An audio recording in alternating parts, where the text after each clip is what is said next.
Right, we're on. A lovely day. I put a video on Instagram with me hitting 3 wedge shots towards the green with lots of backspin from about 70 yards or so, 75 yards.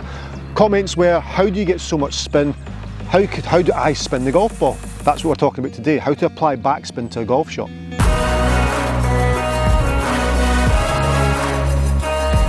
Okay, so applying spin to a golf shot. So there's a few factors that need to come into play here when we apply spin to a wedge shot.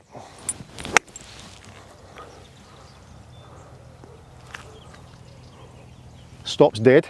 First thing, premium golf ball. I use 2 golf balls. I use the Wilson Triad ball for the purpose of this video, Titleist Pro V1. Second thing is a clean club face. That's no use. Your club face needs to be clean so that the grooves interact with the golf ball, therefore it applies spin. But most importantly, there's a thing called spin loft. Spin loft. So, clean grooves, premium ball, the better the putting surface or the more sand-based USGA performing, we're going to get more spin. Guys on tour get more spin.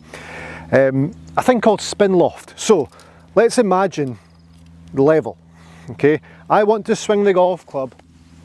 I need to swing the golf club downwards to apply compression to the golf ball. The more compression, so the further from the green I am, the more spin I'm going to get.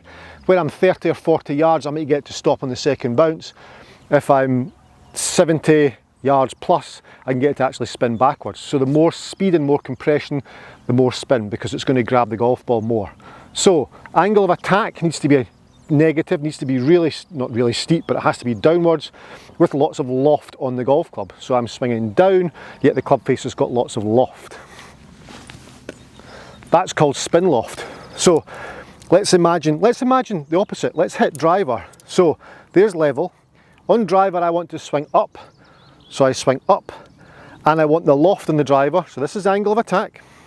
And I want the loft of the driver to be off. With the wedge shot, I want the angle of attack to be, so let's start at neutral. I want the angle of attack to be negative. So swinging downwards, red cane. But I want lots of loft on. So I want 58 to 60 degrees of loft on there. And the angle between the two here, this angle between there and there, the greater the angle, as in negative angle of attack, the more spin we're going to generate. So angle of attack's negative going down, the loft in the golf club is maximised, so that distance from there to there is huge, that's lots of spin. Driver, angle of attack is up. This is the same loft, 60 degrees of loft. Angle of attack is up, loft down, therefore low spin, high launch, hitting bombs.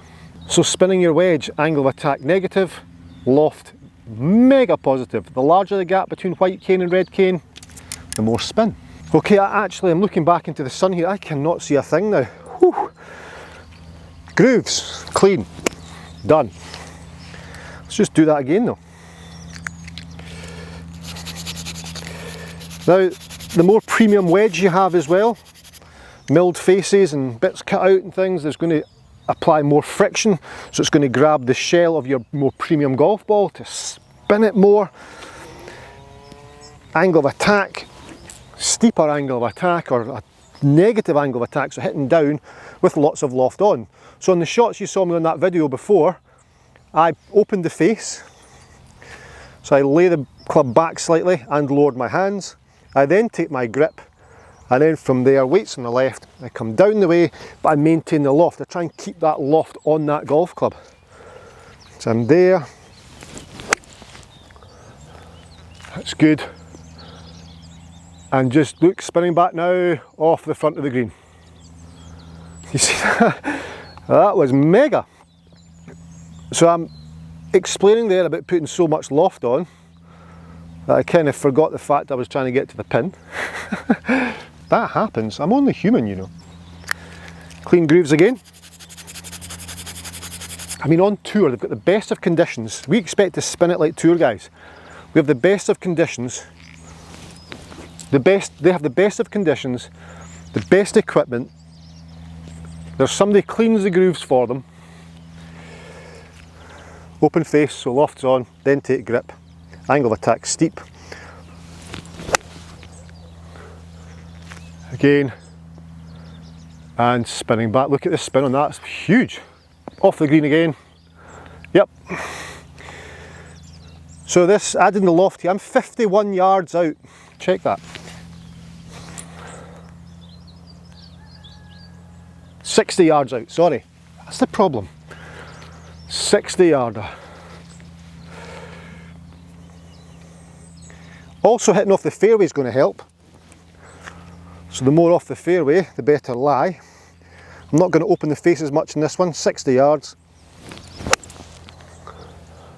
Better, now that's up to the pin, behind the pin, and coming back towards the, can you see that from there? Probably not. I'm now going to head back and hit those balls again to see if we can get the spin so you can see it. I appreciate the sunlight's not really, but I'll try and fix that.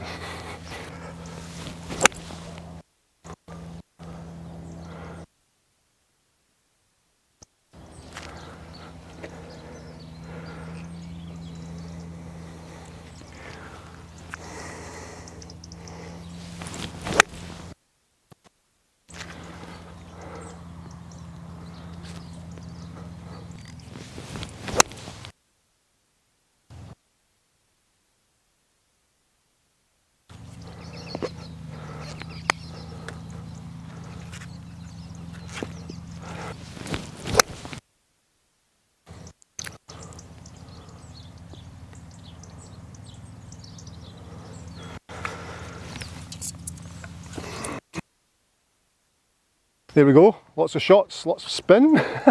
So that is how you spin your wedge from, say, 40. As I say, with the shorter shots, 30 yards, 20 yards, you'll get it to stop on the second bounce, but there's not enough compression and not enough speed to get that spin. You saw how rapid some of those spun, unbelievable. Receptive greens helps, that's out of your control.